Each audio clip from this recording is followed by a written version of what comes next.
نحمدہ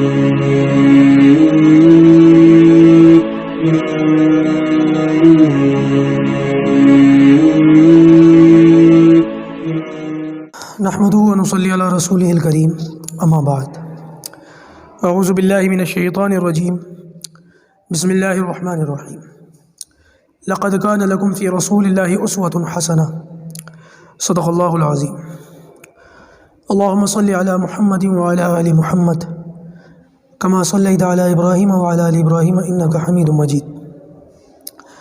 اللہم بارک علی محمد وعلی آل محمد کما بارکت علی ابراہیم وعلی آل ابراہیم انک حمید مجید۔ السلام علیکم ورحمۃ اللہ وبرکاتہ۔ امید کرتا ہوں کہ آپ تمام ساتھی خیر و عافیت سے ہوں گے، اور اللہ پاک آپ تمام ہی لوگوں کو اللہ تعالیٰ اپنے فضل سے جو ہے خیر عافیت سے رکھے، ہر طرح کے شر سے، فتنوں سے، مصیبتوں سے، آزمائش سے، پریشانی سے اللہ تعالیٰ حفاظت میں رکھے، اور آپ لوگوں کے آنے کی برکت سے مجھے بھی رکھے۔ اچھا جی، غزوہ بدر کی بات ہو گئی تھی اور غزوہ بدر مکمل ہو گیا تھا۔ غزوہ بدر کے بعد دو چیزوں کو دیکھنا چاہیے کہ اس غزوے میں نبی کریم صلی اللہ علیہ وسلم نے جو قتل ہوئے تھے ان کے ساتھ کیا معاملہ کیا، قتل ہونے کے بعد، اور جو لوگ قید ہو گئے تھے ان کے ساتھ کیا معاملہ کیا۔ یعنی کہ غزوہ بدر کے اندر کچھ سردار تو وہ تھے، کچھ لوگ تو وہ تھے جو قتل ہو گئے مشرکین مکہ کی طرف سے، اور کچھ لوگ وہ تھے جو قید ہو کر کے مدینہ لائے گئے۔ آج کی نشست اور آنے والے کل کی نشست، یہ دو نشستیں انشاءاللہ اسی پر چلیں گی۔ آج پہلے اس پر بات کر لیتے ہیں کہ نبی کریم صلی اللہ علیہ وسلم نے وہ جو لوگ تھے جن کو قتل کیا گیا تھا ان کے ساتھ کیا معاملہ کیا۔ میں کل سے مسلسل سفر میں تھا، جس کی وجہ سے جو ہے وہ کلاس وقت پر نہیں ہو سکی، آج اسی لیے 1 گھنٹہ لیٹ ہو رہی ہے۔ تو آپ لوگوں سے درخواست ہے کہ دل بڑا رکھیں اور ہماری بھی جو ہے ضرورتوں کا خیال رکھیں۔ ہماری بھی مصروفیات ہیں، ہماری بھی تقاضے ہیں، ان کو پورا کرتے کرتے آپ لوگوں کے سامنے یہاں حاضر ہونا ہوتا ہے۔ تو نبی کریم صلی اللہ علیہ وسلم نے جو بڑے بڑے سرداران قریش تھے، جس میں ابو جہل ہے، ابی ہے، عتبہ ہے، ربیعہ ہے، شیبہ ہے، یہ جو بڑے بڑے لوگ تھے، یعنی کہ مکے کی پوری جو لیڈرشپ تھی، ان کے جو قائد تھے، وہ بدر کے اندر ایک کنواں تھا۔ اس زمانے میں کوئی گٹر یا نالا تو ہوتا نہیں تھا، کچھ کنویں ایسے ہوتے تھے جو علاقے کے لوگ ان کنویں کو خاص کر لیا کرتے تھے، وہ گڈھے کی طرح ہوتے تھے، اور ان کے اندر قوم جو ہے نا اپنی ساری گندی چیزیں، غلاظت، کوڑا کرکٹ اسی میں ڈالتی تھی، حتیٰ کہ اگر کوئی کتا بلی مر جائے تو اس کتے بلی کی لاش بھی اسی کے اندر ڈالی جاتی تھی۔ تو کنویں ایسے ہوتے تھے وہ، یعنی کہ ایک طریقے سے کوڑے دان ہوتا تھا۔ تو بدر کے اندر بھی اس قسم کا ایک خبیث اور گندا کنواں تھا۔ آپ صلی اللہ علیہ وسلم نے صحابہ کرام کو حکم دیا کہ یہ جو مشرکین مکہ ہیں، ایک ایک کی لاش کو اٹھا کر بدر کا جو خاص کنواں تھا، گندا کنواں تھا، اس کے اندر ڈال دیا جائے۔ اور ہوا بھی یہی، سوائے امیہ بن خلف کی لاش کے۔ امیہ بن خلف جو ہے، اس کی لاش اتنی پھولی ہوئی تھی، عجیب سی تھی، کہ جب زرہ اتارنے کی کوشش کی گئی اس کے مرنے کے بعد، جب اس کی زرہ اتارنے کی کوشش کی گئی تو اس کی لاش کے ٹکڑے زرہ کے ساتھ اکھڑنے لگے، پتہ نہیں پھول پھٹ گئی تھی، کیا ہوا تھا۔ تو اس کی لاش کو وہیں دفن کر دیا گیا اسی حالت میں، اور باقی کے جو لوگ تھے ان کی لاش کو بدر کے کنویں کے اندر ڈالا گیا، جو سردار تھے، اور جو سردار نہیں تھے ویسے ہی لشکر کے اندر آئے تھے، ان کو جو ہے وہیں زمینیں کھود کھود کر کے ڈال دیا گیا۔ روایت کے اندر آتا ہے کہ 70 لوگ اس کے اندر قتل ہوئے مشرکین کے، اور 70 ہی لوگ جو ہے وہ قیدی ہو کر کے مدینہ لائے گئے۔ آپ صلی اللہ علیہ وسلم نے کنویں کے اندر ان کی لاشوں کو ڈلوانے کے بعد، اچھا اس موقع پر ایک روایت آتی ہے عتبہ کے بارے میں۔ عتبہ، اس کے بارے میں آپ سن چکے ہیں کہ ابو جہل نے اس کو تانا دیا تھا کہ اپنے بیٹے کو بچانے کی وجہ سے جنگ ٹالنا چاہ رہا ہے۔ تو جب یہ بھی مارا گیا، عتبہ بھی مارا گیا، تو اس کا جو بیٹے تھے، اس کے بیٹے تھے ابو حذیفہ، وہ رونے لگے۔ آپ صلی اللہ علیہ وسلم نے جب ان کو روتے ہوئے دیکھا تو آپ نے ان سے پوچھا، ابو حذیفہ باپ کے مرنے پر رو رہے ہو؟ کہنے لگے یا رسول اللہ، بات دراصل یہ ہے کہ میرا باپ بڑا سمجھدار تھا، عقل مند تھا، سوجھ بوجھ والا تھا، سنجیدہ مزاج تھا، اور مجھے پورا یقین تھا کہ اس کی سوجھ بوجھ کی وجہ سے، اس کی سنجیدگی، مزاج میں جو سنجیدگی ہے اس کی وجہ سے یہ ضرور آپ کو پہچان کر کلمہ پڑھ لے گا، مجھے پوری امید تھی، لیکن یہ بدبخت آپ پر ایمان ہی نہیں لایا، اور مجھے اس کے اس انجام کی توقع نہیں تھی، اس لیے میں اس کے انجام پر رو رہا ہوں۔ تو نبی کریم صلی اللہ علیہ وسلم نے ابو حذیفہ رضی اللہ تعالیٰ عنہ کے لیے دعا فرمائی۔ اچھا جی، آپ صلی اللہ علیہ وسلم کی عادت مبارکہ تھی کہ جب کبھی بھی آپ کسی ایسے مقام پر جاتے تھے، بدر یا خندق یا احد، کہیں بھی آپ گئے ہیں، تو جب بھی وہ مارکا نمٹا ہے، اس مارکے سے فارغ ہونے کے 3 دن بعد تک آپ وہاں رہے ہیں، رکے ہیں۔ ایسی بدر کے اندر بھی آپ نے کیا، جب بدر مکمل ہو گیا تو 3 دن آپ نے وہاں پر جو ہے 15 نمازیں پڑھی ہیں، 3 دن وہاں پر قیام کیا ہے، اور 3 دن کے بعد آپ صلی اللہ علیہ وسلم کی ہر مارکے میں یہ عادت تھی کہ آپ اس کے بعد ہی واپس آتے تھے۔ تو بدر کے اندر بھی نبی کریم صلی اللہ علیہ وسلم نے 3 دن رکنے کا حکم دیا صحابہ کرام کو، اور 3 دن کے بعد نبی کریم صلی اللہ علیہ وسلم نے صحابہ سے فرمایا کہ اب مدینہ کی جانب کوچ کرو۔ قیدی ساتھ میں تھے، 70 قیدی ساتھ میں تھے، اور ان قیدیوں کا ذکر بڑا زبردست ہے، بڑا اس کا عبرتناک واقعہ ہے، اور بہت اچھی چیزیں اس کے اندر آئیں گی، جس میں ایک قیدی ابو العاص نبی کریم صلی اللہ علیہ وسلم کے سب سے بڑے داماد تھے، رشتے میں جو سب سے بڑے تھے، آپ صلی اللہ علیہ وسلم کی بڑی بیٹی زینب کے شوہر، اور آپ کے زبردست محبت والے چچا عباس بھی تھے۔ تو یہ ان کا ذکر آئے گا جب قیدیوں کی بات آئے گی، وہ کل کی نشست میں آئے گی، ابھی فی الحال یہاں کی بات کر لیتے ہیں کہ جب آپ صلی اللہ علیہ وسلم نے 3 دن کے قیام کے بعد صحابہ کرام کو بدر سے مدینہ کی جانب کوچ کرنے کا حکم دیا، صحابہ کرام چل پڑے، اور نبی کریم صلی اللہ علیہ وسلم صحابہ کے ساتھ جانے کے بجائے اس کنویں کی طرف گئے 3 دن کے بعد، یعنی کہ بدر کے ختم ہوتے ہی فوراً ان سرداروں کی لاشیں جو ہے وہ کنویں کے اندر ڈلوا دی تھی۔ کنویں میں ڈلوانے کے 3 دن کے بعد آپ صلی اللہ علیہ وسلم اس کنویں کی طرف گئے، اور اس کنویں کے بالکل منہ کے اوپر کھڑے ہو کر آپ صلی اللہ علیہ وسلم نے جتنے جو ہے وہ سرداران قریش تھے ان ایک ایک کے نام لیے، اے فلاں اے فلاں، اے ابو جہل، اے فلاں، اے ربیعہ، اے شیبہ، اے عتبہ، ایک ایک کا نام لے کر جتنے بھی لوگ تھے، تقریباً 24 بڑے بڑے سردار تھے جو کام میں آ گئے۔ آپ صلی اللہ علیہ وسلم نے سب کے نام لیے، اور سب کے نام لینے کے بعد آپ نے فرمایا کہ تمہیں یہ اچھا محسوس نہیں ہوا کہ تم مجھ پر ایمان لاتے؟ تم نے مجھے جھٹلایا، تم نے اللہ تعالیٰ کو جھٹلایا، تم نے مجھے تکلیفیں دیں، تم نے امین کو جو ہے خائن کہا، تم نے صادق کو جو ہے کاذب کہا۔ آپ صلی اللہ علیہ وسلم یہ بات فرما رہے تھے، اور حضرت عمر رضی اللہ تعالیٰ عنہ یہ ساتھ میں تھے اس موقع پر۔ تو حضرت عمر رضی اللہ تعالیٰ عنہ کیونکہ بڑے جری تھے، بہت ساری ایسی باتیں جو اور صحابہ کے اندر ہمت نہیں ہوتی تھی کہنے کی، پوچھنے کی، یہ کہہ دیا کرتے تھے، پوچھ لیا کرتے تھے۔ تو نبی کریم صلی اللہ علیہ وسلم کو جب یہ باتیں کرتے ہوئے انہوں نے سنا تو کہنے لگے، یا رسول اللہ آپ کس کو سنا رہے ہیں؟ آپ ان لاشوں کو سنا رہے ہیں؟ آپ صلی اللہ علیہ وسلم نے فرمایا، قسم ہے اس ذات کی جس کے قبضے میں یعنی کہ محمد کی جان ہے، یہ لوگ میری باتوں کو تجھ سے بہتر سن رہے ہیں۔ تو یہاں سے جو ہے یہ مسئلہ بھی سامنے آتا ہے کہ جو میت ہوتی ہے وہ لاش، یعنی کہ جو میت ہوتی ہے، مرا ہوا ہوتا ہے، وہ بات کو سنتا ہے، مردہ جو ہے باتوں کو سنتا ہے۔ اکثر لوگوں کی رائے یہ بھی ہے کہ مردہ نہیں سنتا، اور یہ صرف نبی کریم صلی اللہ علیہ وسلم کا معجزہ ہے۔ بہرحال اس پر تو سب کا اتفاق ہے کہ آپ صلی اللہ علیہ وسلم اپنے روزے کے اندر ہیں، اور جو کوئی بھی زائرین یا حج کرنے والا جو شخص، عمرہ کرنے والا جو شخص وہاں جاتا ہے اور وہاں کھڑے ہو کر کے صلاۃ و سلام پڑھتا ہے، تو نبی کریم صلی اللہ علیہ وسلم اپنے روزے میں سے اس کی آواز کو سنتے، اس کے سلام کو سنتے، اور خود اس کا نام لے کر اس کو جواب دیتے۔ تو بہرحال یہ جو ہے یہ معاملہ ہر ایک کے ساتھ ہے۔ احناف کا موقف یہ ہے کہ وہ مردے سنتے ہیں، اور ہمارا بھی یہی موقف ہے کہ مردے سنتے ہیں۔ بہرحال کچھ لوگوں کا اختلاف ہے۔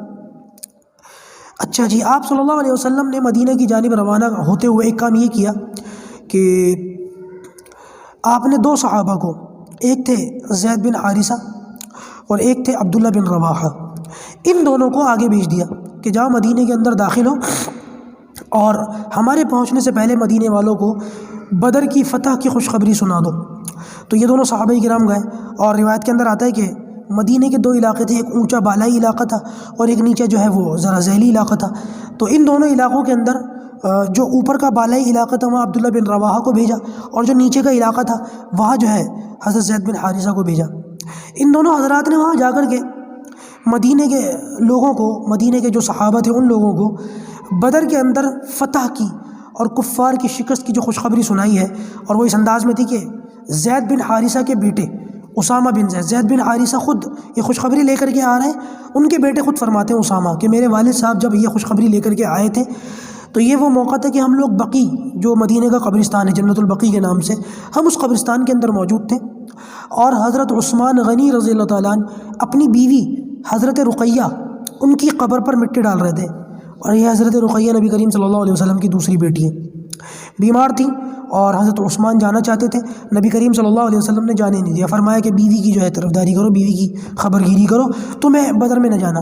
تو حضرت عثمان غنی رضی اللہ تعالیٰ نے اپنی بیوی کی تیمارداری میں اور ان کی مزاج پرسی میں تھے، اور اسی بیماری میں ان کا انتقال ہوا، اور جب انتقال کے بعد قبر پر مٹی ڈال رہے تھے تو اسامہ بن زید کہتے ہیں ابھی یہ وہ موقع تھا کہ ہم ان کی قبر پر مٹی جو ہے ڈال رہے تھے، کہ ادھر سے میرے والد صاحب کی آوازیں آنی شروع ہو گئیں زید بن حارثہ کی کہ عتبہ مارا گیا، امیہ مارا گیا، شیبہ مارا گیا، ربیہ مارا گیا، ابی مارا گیا، ابو جہل مارا گیا، فلانا مارا گیا، فلانا مارا گیا.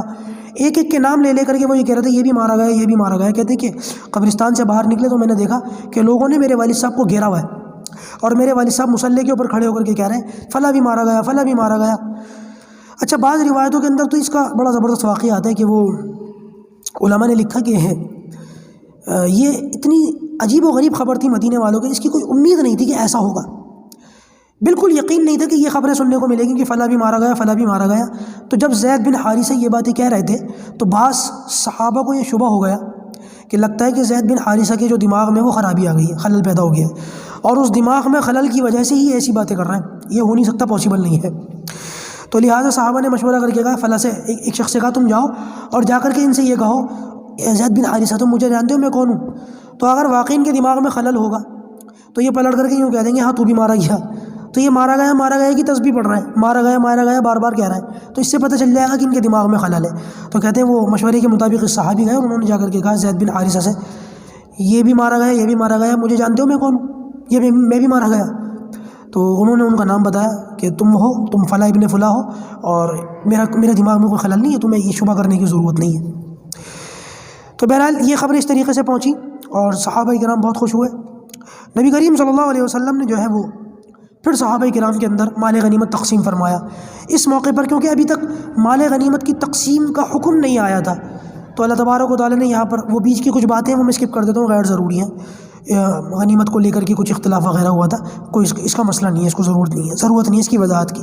کر دیتا میں وضاحت لیکن کام کی نہیں ہے، کوئی فائدہ نہیں ہے. چلیے، تو غنیمت کا جب حکم آیا تو نبی کریم صلی اللہ علیہ وسلم نے مال غنیمت کے تعلق سے پھر صحابہ کرام کو غنیمت تقسیم فرمائی. اور 8 صحابہ ایسے تھے جو بدر کے اندر شریک نہیں ہوئے تھے لیکن نبی کریم صلی اللہ علیہ وسلم نے ان کو جو ہے وہ غنیمت کے اندر حصہ دیا. سب سے پہلے صحابی حضرت عثمان غنی رضی اللہ تعالیٰ. آپ صلی اللہ علیہ وسلم کے دوہرے داماد، کیونکہ حضرت رقیہ کے انتقال کے بعد حضرت عثمان کا جو ہے اللہ کے رسول صلی اللہ علیہ وسلم نے اپنی دوسری بیٹی سے نکاح فرما دیا تھا. حضرت عثمان غنی رضی اللہ تعالیٰ عنہ کی جب میں سیرت بیان کروں گا نا، ابھی یہ سیرت ختم ہوگی، سیرت رسول چل رہی ہے. جس دن یہ مکمل ہوگی اس دن خلفائے راشدین کی سیرت شروع ہو جائے گی، ابوبکر صدیق کی اور پھر حضرت عمر فاروق کی اور پھر عثمان غنی کی اور پھر حضرت علی مرتضیٰ کی رضی اللہ تعالیٰ عنہ. ان چاروں خلفاء کی جو ہے سیرت بیان کر کے ہی ہم سیرت کو جو ہے مکمل کریں گے انشاءاللہ. تو جب حضرت عثمان غنی رضی اللہ تعالیٰ عنہ کی میں سیرت بیان کروں گا اس کے اندر ان کے دوسرے دونوں نکاح جو حضرت رقیہ سے ہوا اور دوسرا نکاح جو نبی کریم صلی اللہ علیہ وسلم کی دوسری بیٹی سے ہوا، دونوں نکاحوں کا ذکر کر کے میں انشاءاللہ اس میں کروں گا. ابھی چھوڑ دیتے ہیں، اس کو اسکپ کر دیتے ہیں. تو نبی کریم صلی اللہ علیہ وسلم کے حکم ہی سے بدر کے اندر جانے سے رکے تھے، اسی لیے نبی کریم صلی اللہ علیہ وسلم نے بدر میں سے حصہ دے کر، مال غنیمت میں حصہ دے کر ان کو جو ہے ایک طریقے سے یہ پیغام دے دیا کہ یہ بھی شریک تھے. ایک دوسرے صحابی تھے ابو لبابہ، نبی کریم صلی اللہ علیہ وسلم نے ان کو انتظامات کے لیے چھوڑا تھا مدینہ کے اندر، تو یہ بھی اللہ کے رسول کے حکم سے رکے تھے تو اللہ کے رسول نے ان کو بھی دیا. ایک اور صحابی تھے عاصم، ان کو بھی اللہ کے رسول صلی اللہ علیہ وسلم نے غنیمت میں حصہ دیا. اور 2 صحابی تھے سعید اور طلحہ، یہ 10 مبشرہ میں سے ہیں، سعید اور طلحہ. ان دونوں کو بھی نبی کریم صلی اللہ علیہ وسلم نے جو ہے مال غنیمت میں سے حصہ دیا، کیونکہ یہ دونوں حضرات سعید اور طلحہ یہ وہ تھے جو ابو سفیان کے لشکر کی خبر گیری کرنے کے لیے نکلے تھے. اس وجہ سے واپسی میں ان کو تاخیر ہو گئی، بدر کے اندر شرکت نہ کر سکے. گئے اللہ کے رسول کے حکم سے تھے تو لہٰذا ان کو بھی بدر میں شریک سمجھا گیا. 2 اور صحابی تھے، حارث ان کا نام تھا، دونوں کا نام حارث تھا. ان دونوں کو بھی نبی کریم صلی اللہ علیہ وسلم نے جو ہے بدر کے اندر یہ لوگ گئے تھے، نکلے تھے، لیکن راستے میں کسی کام کی وجہ سے آپ صلی اللہ علیہ وسلم نے ان دونوں کو واپس بھیج دیا تھا مدینہ، تو لہٰذا ان کو بھی جو ہے مال غنیمت میں حصہ دیا گیا. اور ایک شخص تھے خوات بن جبیر، یہ بہرحال جو بھی ان کا نام تھا عجیب سا، خوات ہے یا خوات ہے، بہرحال ان کو بھی نبی کریم صلی اللہ علیہ وسلم نے جو ہے مال غنیمت میں سے حصہ دیا.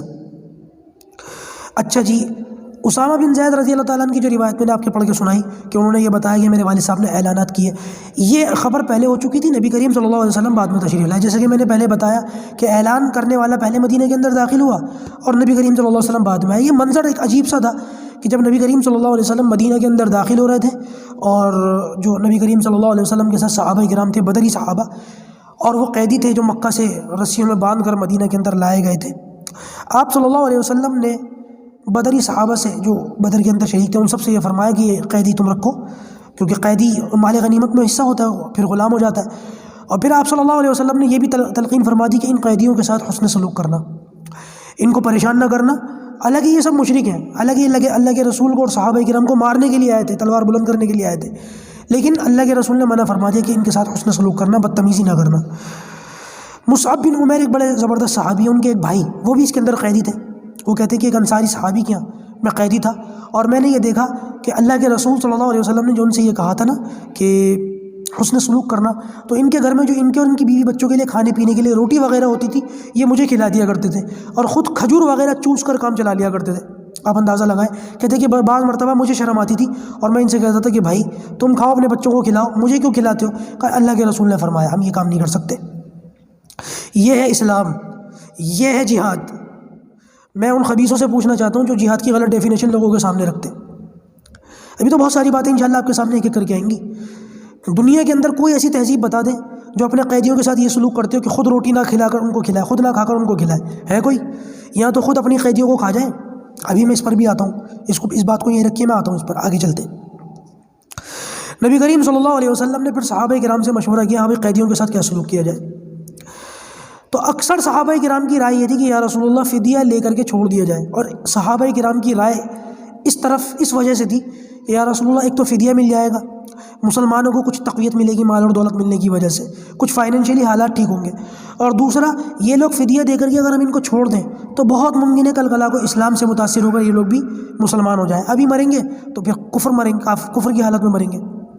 ابوبکر صدیق رضی اللہ تعالیٰ عنہ کی اور بڑے بڑے صحابہ کرام کی یہی رائے تھی. خود نبی کریم صلی اللہ علیہ وسلم نے اس رائے کو پسند فرمایا. البتہ دوسرے بعض صحابہ عبداللہ بن رواحہ، سعد بن معاذ اور سب سے بڑے حضرت عمر فاروق رضی اللہ تعالیٰ عنہ، ان کی یہ رائے تھی کہ ان کافروں کو بالکل ختم کر دیا جائے، ان کی اینٹ سیٹ بجا دی جائے، ان کو کسی کو زندہ نہ چھوڑا جائے، اور اللہ تعالیٰ کی زمین کو کافروں کے خون سے بالکل رنگ دیا جائے، بالکل ان کا خون بہا دیا جائے زمین کے اندر. نبی کریم صلی اللہ علیہ وسلم نے حضرت عمر کی رائے کو پسند نہیں فرمایا، اور ابوبکر صدیق اور دوسرے صحابہ کی جو فدیہ والی رائے تھی اس کو پسند فرمایا. آسمان سے قرآن نازل ہو گیا اور اس قرآن کے اندر اللہ تبارک و تعالیٰ نے حضرت عمر کی رائے کو پسند کیا، اور ایک طریقے سے عتاب آیا کہ یہ چیز اللہ تعالیٰ کو بھی پسند نہیں ہے. اللہ تعالیٰ کی رائے وہ ہے جو عمر کی رائے ہے، جو عمر چاہتا ہے اللہ تعالیٰ بھی وہی چاہتا ہے. دیکھیے اللہ تعالیٰ مشرکین کو معاف نہیں کرتا. اچھا بھائی، اب یہاں پر یہ سوال پیدا ہوتا ہے کہ فدیہ تو بہرحال دے کر کے چھوڑ دیا گیا، لیکن اللہ تعالیٰ نے تو حکم یہ نازل فرمایا کہ قیدیوں کے ساتھ جو ہے ان کو قتل کیا جائے، ان کو چھوڑا نہ جائے. تو کیا اسلام یہ سکھاتا ہے؟ اچھا بھائی، اسلام تو پھر بھی یہ کام قیدیوں کے ساتھ کرتا ہے، اور وہ بھی جو ہے دونوں آپشن تھے، اور اس آپشن کو اختیار بھی نہیں کیا گیا. آپشن تو وہ اختیار کیا گیا کہ پیسے لے کر کے چھوڑ دو. آج کی دنیا کی جو جدید ٹیکنالوجی والی جدید تہذیبیں ہیں وہ کیا کرتی ہیں؟ تو قیدی نہ بھی ہو تب بھی ان لوگوں کے ساتھ اوپر سے بم گرایا اور ملک کے ملک برباد کر دیے، شہر کے شہر ختم کر دیے، جس میں بوڑھے بھی مارے گئے، بچے بھی مارے گئے، عورتیں بھی ماری گئیں، اپاہی لوگ بھی مارے گئے، بے قصور لوگ بھی مارے گئے، ہے نا. ہیروشیما ناگاساکی کے واقعات میں نے پڑھے، امریکہ نے ان کے ساتھ کیا کیا تھا. کیوں؟ وہاں کے رہنے والے لوگ جو ہے کیا تھے؟ قیدی تھے، ظالم تھے. حکومتوں کا معاملہ اور ہوتا ہے، اور یہ دنیا کو اخلاقیات کا درس دینے والے اپنی حقیقت کو بھول جاتے ہیں. آج دیکھ لو نارتھ کوریا میں کیا ہو رہا ہے. جو بھی ہے وہ کیا نام اس کا، نارتھ کوریا کا، وہ ان خبیثوں کے نام بھی یاد نہیں رہتے، جو بھی ہے وہ خبیث کا بچہ، وہ دیکھو اپنے لوگوں کے ساتھ کیا کر رہا ہے. وہ لوگ ظالم ہیں. اب چائنا کے اندر دیکھ لو، وہی کر کے مسلمانوں کے ساتھ کیا ہو رہا ہے. بس حالات ہیں.